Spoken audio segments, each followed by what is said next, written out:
Hello student, कैसे हैं आप सब। एक बार पुनः आप सभी का आपके अपने चैनल शिव कोचिंग क्लासेस पर स्वागत है।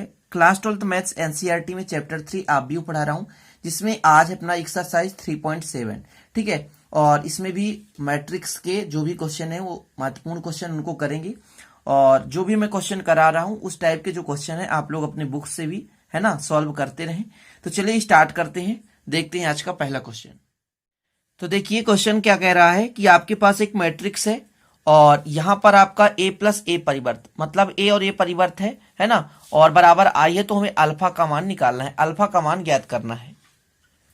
तो हल करते हैं। सबसे पहले अपन क्या करेंगे कि a का परिवर्त निकालेंगे, ठीक है ना। तो आपके पास जो a है ना, और a का परिवर्त निकालेंगे। तो a से a का परिवर्त निकालते समय ध्यान रखिएगा, हमेशा क्या करते हैं, जो आपका पंक्ति होता है उसको अपन स्तंभ में बदल देते हैं, और जो स्तंभ होता है उसको हम पंक्ति में बदल देते हैं। तो कितना आपके पास देखिए कॉस अल्फा है, और यहाँ पर माइनस साइन अल्फा है, और यहाँ पर देखें तो साइन अल्फा है, ठीक है, और यहाँ पर आपका है कॉस अल्फा, अल्फा है। जब इसको हम बदलेंगे, ध्यान दीजिएगा, जो आपका पंक्ति है वो स्तंभ में बदल जाएगा। तो यहाँ पे कॉस अल्फा है और पंक्ति में माइनस साइन है, तो नीचे आ जाएगा माइनस साइन अल्फा, ठीक है, ये आपके पास है। तो इसको हम दूसरे स्तंभ में बदल दें तो आपका हो जाएगा साइन अल्फा और कॉस अल्फा। हमें अल्फा का मान निकालना है।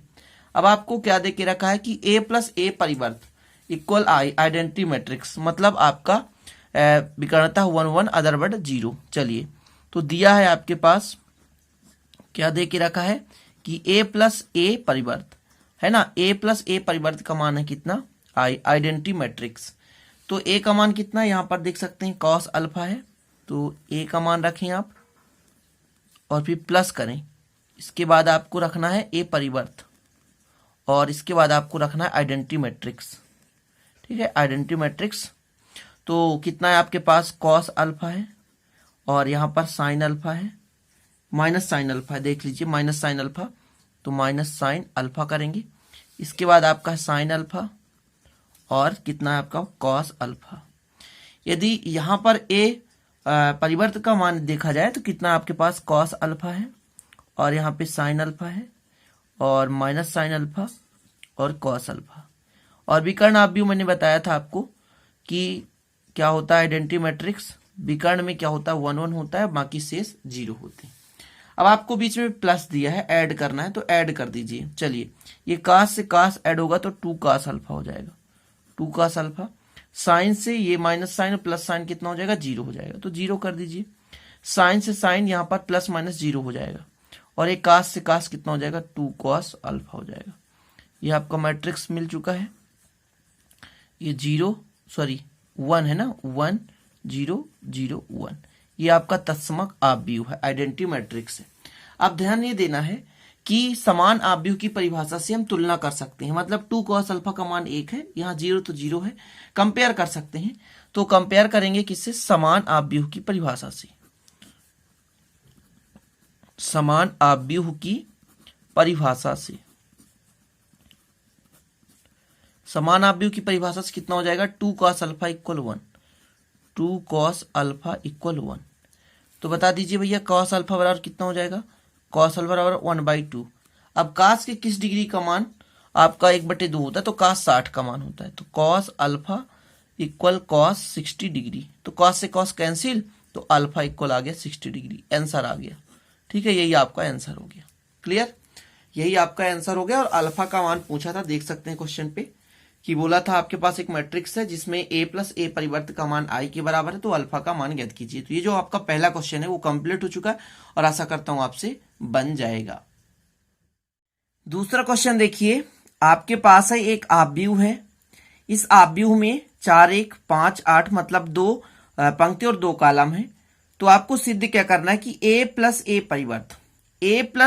परिवर्त सममित आव्यूह होगा।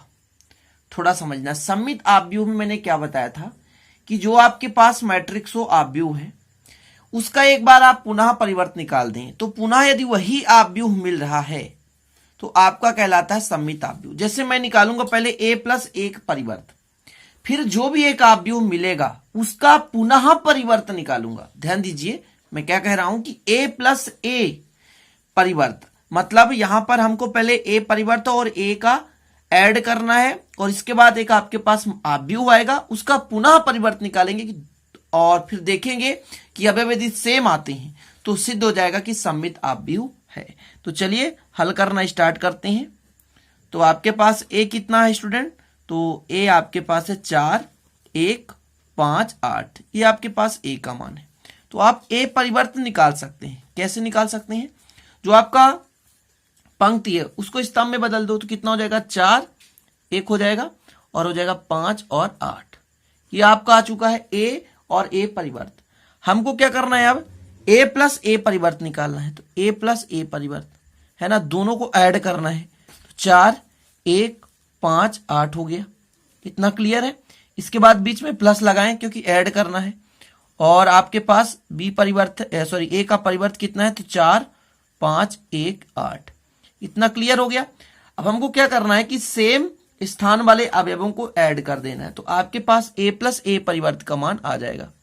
ए प्लस ए परिवर्त, तो 4, 4 कितना होता है? 8, 1 और 5 कितना होता है? 6। सॉरी यहाँ पे कुछ नहीं करना, इसको कर दीजिए अलग से। 8, 6, ठीक है, और 5, 1 कितना हो जाएगा? 6 और 8 और 8 कितना हो जाएगा? 16। ये आपका मान आया है, ये कुछ भी नहीं है, ध्यान दीजिएगा। ए प्लस ए परिवर्त का मान आया, इसको आप समीकरण 1 दे देती है। ठीक है, अब एक समीकरण आपको मिल गया। हमको क्या सिद्ध करना है? सिद्ध ये करना है कि a प्लस ए परिवर्त सम्मित आव्यूह होगा। मतलब इसका पुनः हम परिवर्त निकालेंगे, मतलब a प्लस ए परिवर्त का परिवर्त निकालेंगे। तो a प्लस ए परिवर्त कितना है आपके पास? 8, 6, 6, 16। तो इसका हमें परिवर्त निकालना है। तो जब हम परिवर्त निकाल देते हैं तो क्या होगा? देखिए, ये जो आपका पहला पंक्ति है उसको स्तंभ में बदलेंगे तो 8, 6 ही आएगा, और यहां पर जब इसको इधर ले जाएंगे तो 6 और 16 ही आएगा। अब आप देख सकते हैं स्टूडेंट कि a प्लस ए परिवर्त का जो परिवर्त है वो पुनः उसी अवस्था में आ चुका जहां से हमने लिया था, मतलब a प्लस ए परिवर्त के बराबर है। और यही चीज तो प्रूव करना है। यहां पर हम लिख सकते हैं समीकरण 1 से, समीकरण 1 से, क्योंकि ये जो मान है वो समीकरण 1 के बराबर है। तो यहां से हमने लिया और हमने क्या बताया कि यदि कोई आपके पास आव्यूह है और उसका हम परिवर्त निकालते हैं, ध्यान दीजिए, यदि आपके पास कोई आव्यूह है और उसका यदि हम परिवर्त निकालते हैं तो पुनः वही आव्यूह मिलता है, तो वो कहलाता है सम्मित आव्यूह। तो आपका ये जो क्वेश्चन था प्रूव करने को, वो प्रूव हो चुका है। देख सकते हैं, सिद्ध करना था सम्मित आव्यूह है। तो आप लोग समझ गए होंगे इस क्वेश्चन को। अगला क्वेश्चन देखें। इस पर आपको a माइनस ए परिवर्त निकालना है। ध्यान दीजिएगा, मतलब a माइनस ए परिवर्त निकालना है पहले, और इसको सिद्ध करना विषम सम्मित आव्यूह। विषम सम्मित आव्यूह में क्या होता है मैं आपको बताना चाहता हूं कि जो आव्यूह है यदि उसका परिवर्त निकालते हैं तो सेम आव्यूह मिले लेकिन ऋणात्मक के रूप में आ जाए तो विषम सम्मित आव्यूह कहलाता है। ठीक है, चलिए हल करते हैं स्टार्ट। तो आपके पास आव्यूह a है, वो कितना है? तो आपके पास आव्यूह है 2, 3, 4 और 5। ए परिवर्त निकालें। परिवर्त में क्या होता है स्टूडेंट कि जैसे आपके पास है 2, 3, 4, 5, इसका परिवर्त निकालेंगे। तो परिवर्त निकालेंगे तो होता क्या है कि जो आपका पंक्ति है वो स्तंभ में बदल जाता है, मतलब 2, 3 हो जाएगा और ये दूसरा पंक्ति दूसरा स्तंभ बन जाएगा। तो 4 और 5 ये बन चुका है आपका। अब आपको निकालना है a माइनस ए परिवर्त। ठीक है ना, a माइनस ए परिवर्त। तो आपके पास a कितना है? 2, 3, 4, 5 माइनस परिवर्त कितना है आपके पास? 2, 4, 3, 5। इसको कैलकुलेट करोगे तो कितना आ जाएगा? 2 में 2 घटाओगे तो 0 आएगा, 3 में 4 घटाओगे तो -1 आएगा, 4 में 3 घटाओगे तो 1 आएगा, और 5 में 5 घटा दोगे 0 आएगा। ये आपके पास आ चुका है। ठीक है ना, ध्यान दीजिएगा, मतलब आपके पास a माइनस ए परिवर्त का मान आया है, वो किसके बराबर है? 0, -1, 1, 0। इसको मैंने समीकरण 1 दे दिया। अब आपको प्रूव क्या करना है कि जो आपके पास a माइनस ए परिवर्त का आव्यूह आया है इसको पुनः परिवर्त में लाएंगे और परिवर्त करेंगे तो देखेंगे क्या सेम अवयव आ रहा है, और सेम अवयव भी आना चाहिए लेकिन ऋणात्मक मान में आना चाहिए, तब वो विषम आपका जो है सम्मित आव्यूह होगा। तो निकालते हैं a माइनस ए परिवर्त का परिवर्त। ठीक है, मतलब 0, -1, 1, 0 का परिवर्त। चलिए कर दीजिए, परिवर्त निकालिए। तो ध्यान दीजिएगा ये आपका 0 है तो 0 ही रहेगा, -1 नीचे आ जाएगा तो ये हो जाएगा -1 और आपका हो जाएगा 1 और 0। अब आप देख सकते हैं कि सेम अवयव मिल रहा है, लेकिन यहां से यहां पर क्या डिफरेंस है, केवल माइनस का डिफरेंस है। a माइनस ए परिवर्त का परिवर्त, तो माइनस यदि कॉमन ले लेते हैं तो बन जाएगा 0 -1 और ये हो जाएगा प्लस, कॉमन ले लिए है ना तो ये हो गया। अब आप देख सकते हैं कि ये और ये सेम है ना, ये इसका जो मान है अर्थात ये समीकरण 1 है तो ये सेम है। तो हम यहां पर लिख सकते हैं समीकरण 1 से, समीकरण 1 से क्या सिद्ध हो गया, a माइनस ए परिवर्त का परिवर्त जो है वो ऋणात्मक मान के बराबर है a माइनस ए परिवर्त की। और यही हमको सिद्ध करना था, विषम सम्मित सिद्ध करना था और हमारा सिद्ध हो गया, प्रूव हो गया। ऋणात्मक यदि आ रहा है, सेम है लेकिन ऋणात्मक के रूप में आ रहा है तो विषम सम्मित आव्यूह, लेकिन धनात्मक में आया तो सम्मित आव्यूह। तो ये जो विषम सम्मित और सम्मित आव्यूह यदि सिद्ध करने को आए तो मैं आशा करता हूं कि आपसे ये बन जाएगा, है ना, और बन जाना चाहिए। ठीक है, तो चलिए चलते हैं फिर अगले क्वेश्चन की ओर।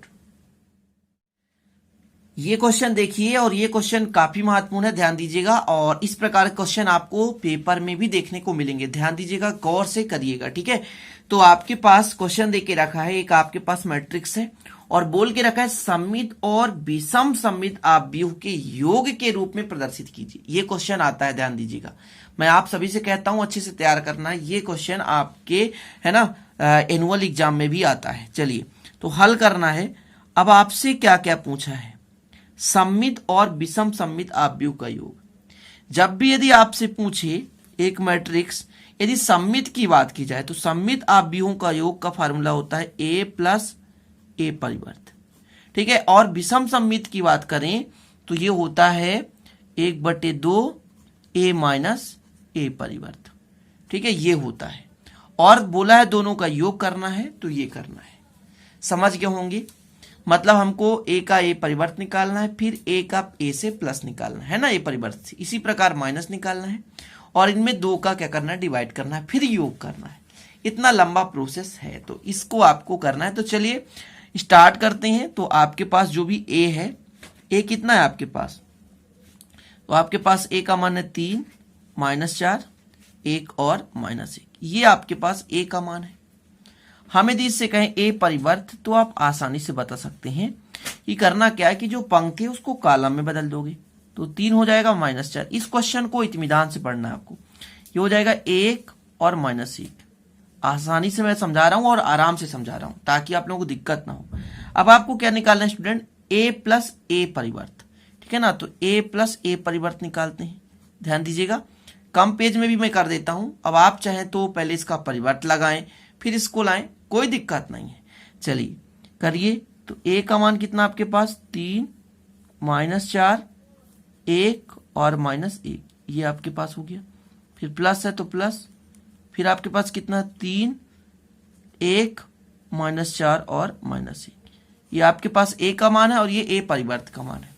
इन दोनों को ऐड करना है तो 3 और 3 कितना होता है 6। फिर -4 में +1 करोगे तो कितना आएगा, -4 में +1 करोगे तो -3 आएगा। 1 में आपका -3 तो -4 जाएगा तो -3 आएगा। इसी प्रकार -1 और -1 तो -2 आएगा। ये आपका आ चुका है स्टूडेंट क्या, तो ये आ चुका है a प्लस ए परिवर्त। अब हमको देखिए बाई 2 करना है, मतलब 2 का भाग देना है। तो दे दीजिए a प्लस ए परिवर्त में हम 2 का भाग देंगे तो कितना आ जाएगा 1/2। ठीक है, और आपका आएगा 6 -3 और -2। ठीक है ना, कर दीजिए। जब आप 2 का भाग दोगे तो 6 में 2 का तो भाग चला जाएगा, मतलब आएगा 3, और यहां पर कितना आएगा -3/2, और यहां पर देखा जाए तो -3/2। इस पर भी 2 का भाग देंगे तो आएगा -1। ये आपका केवल अभी 50% कंप्लीट हो चुका है। ध्यान दीजिए, ये जो वैल्यू आपका कंप्लीट हो चुका है, फिर बाद में हम इस पे भी मान रखेंगे। ठीक है ना, या हम क्या करेंगे, समीकरण 1 और 2 को जोड़ देंगे तो भी वही चीज आएगा। चलिए अब अपन निकाल लेते हैं a माइनस ए परिवर्त, विषम के लिए निकालते हैं। तो कितना हो जाएगा, a का मान कितना है आपके पास और b का मान कितना है, इन दोनों को हम क्या करेंगे, घटाएंगे। तो देखिए a का मान कितना और a परिवर्त, सॉरी मैंने b बोला, a परिवर्त है, तो a का मान है आपके पास कितना है, तो कितना है 3 -4 3 -4, 1 और -1। परिवर्त में कितना है 3, 1, -4 और -1। चलिए बताइए इसका कितना हो जाएगा। डायरेक्ट यहां पे कर सकते हैं, नीचे कर सकते हैं। चलिए इसको बताइए। तो हम माइनस करें तो 3 में 3 घटाएंगे तो कितना आएगा, 0 आएगा। और -4 में -1 घटाएंगे तो -5 आएगा। और 1 में माइनस माइनस प्लस घटाएंगे तो माइनस प्लस हो जाएगा तो 5 आ जाएगा। इसी प्रकार -1 में ये माइनस और माइनस प्लस हो जाएगा, ठीक है ना, तो कितना आएगा, 0 आ जाएगा। ये आ चुका है। और यहां पर इसको आप समीकरण 1 दे दीजिए ताकि आगे समझ में आए कि समीकरण 1 कहां पे है। हम निकालते हैं a - a परिवर्त में 2 का भाग दे रहे हैं तो 1/2 हो जाएगा। 0 - 5, 5 0, ठीक है। तो 5 का भाग देंगे कितना आ जाएगा, 0 आ जाएगा। -5/2 आएगा और यहाँ पर भी 5/2 आ जाएगा, 0 आ जाएगा। ये आपके पास एक आ गया और समीकरण 2 आ गया। ध्यान दीजिएगा समीकरण 1 में कितना है, a + a परिवर्त बटे 2, तो ये सममित आव्यूह के लिए हो गया। और ये आपका जो है a - a परिवर्त बटे 2 ये विषम सममित आव्यूह के लिए हो गया। बोला है दोनों का योग निकालना है तो हम क्या करेंगे, समीकरण 1 और 2 को जोड़ देंगे, ठीक है। तो समीकरण 1 व 2 को जोड़ने पर, ठीक है ना, समीकरण 1 और 2 को जोड़ेंगे तो हमारा जो मैट्रिक्स आएगा वो एक मैट्रिक्स बनेगा। वो किसके बराबर होगा, 1/2 a + a परिवर्त, है ना, और /2 a - a परिवर्त। जोड़ेंगे तो यही मिलेगा। तो चलिए आपके पास एक मैट्रिक्स है कितना, 3 -3/2 और यहां पर -3/2 और -1। और दूसरा मैट्रिक्स है आपका समीकरण 2 में 0 -5/2 और यहां पर 5/2 और 0। ये आपका दूसरा मैट्रिक्स आ चुका। इन दोनों मैट्रिक्स में आप क्या करेंगे, ऐड कर देंगे और आपका यही आंसर हो जाएगा। तो ऐड कर दीजिए। और ऐड नहीं करना है तो आप इतना भी कर देंगे तो बराबर आपको मार्क्स मिलेगा। जैसे ऐड करेंगे 3 में 0 को तो 3 ही आएगा। -3/2 है और यहाँ पे -5/2 है। जब इसको अब ऐड करोगे तो 5 3 8 तो -8/2 और फिर डिवाइड हो जाएगा 2 का। यहाँ पर भी यदि देखा जाए तो -3 है और +5 है तो यहाँ पर 2/2 यानी 1 आएगा, ठीक है ना। और -1 और 0 जुड़ेगा तो -1 आएगा। तो इतना भी यदि आप कर देंगे तो ठीक है, यहाँ तक कंप्लीट इतने पूरे नंबर मिल जाएंगे। तो अब यहाँ पर लिख सकते हैं कि जो पहला आव्यूह है वो सममित आव्यूह है और जो दूसरा आव्यूह है वो विषम सममित आव्यूह है। बस आप इतना ही करें। बस आपको यहां पर एक लाइन लिख देना है कि जो आपका पहला आव्यूह है, यहां पहला आव्यूह सममित आव्यूह है। कैसा है, सममित है। तथा दूसरा आव्यूह विषम सममित है। तथा दूसरा विषम सममित है। क्या है, विषम सममित है, ठीक है ना। दूसरा विषम सममित। क्लियर हो गया। तो इतना ही करना है। अब देखिए ये जो क्वेश्चन मैंने इत्मीनान से समझाया, आपको आसानी से समझाया, आराम आराम से इसलिए समझाया कि ये क्वेश्चन महत्वपूर्ण है और पूछा जाता है। और यहाँ पर वीडियो को मैं अब समाप्त करूंगा। 4 क्वेश्चन मैंने करा दिए और इसी टाइप क्वेश्चन करते रहना। लेकिन जो मैंने इस क्वेश्चन कराया तो मैं आपसे बार बार कहता हूं कि इस क्वेश्चन को जरूर आप लोग अच्छे से तैयार कर लेना। और इसी टाइप के कोई भी क्वेश्चन होंगे यार आपसे बनेंगे, क्योंकि आपको मेथड पता हो जाना चाहिए, है ना। विधि आपसे बनता है तो आप कोई भी क्वेश्चन आसानी से कर सकते हैं। तो चलते हैं स्टूडेंट, मिलते हैं फिर अगले वीडियो में नए टॉपिक के साथ। तब तक के लिए जय हिंद, वंदे मातरम।